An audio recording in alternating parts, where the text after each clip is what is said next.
If we have an employee who is showing signs of heat stroke, we have to respond immediately. If we don't, the mortality rate could increase to 80%. However, if we're able to provide rapid cooling within the first 30 minutes, then that mortality rate goes to 10%. Fortunately, there are a number of ways that we can provide rapid cooling while we are waiting for emergency medical services to arrive. First and foremost, if we recognize that someone is showing signs of heat stroke, we're going to call 911. Second, we're going to apply a rapid cooling method. There are a number of different methods that we can implement, one of them being the TACO method, which stands for Tarp-Assisted Cooling with Oscillation. It does not require a whole lot. We need a tarp, ice, and 4 employees.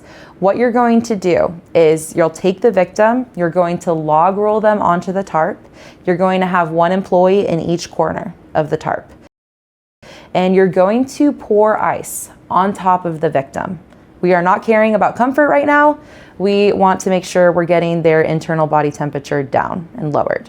So you're going to have each employee pull up their corner of the tarp, and you are going to move that tarp and agitate it so that that water is coming in contact with the different parts of the victim's body.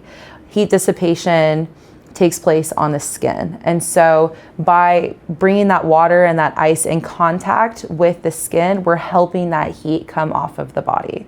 We are going to do this until EMS arrives, and we may need to add additional ice as that water melts when it comes in contact with the victim's body. Hopefully you'll never have to deal with a heat stroke in the workplace, but we always want to be prepared.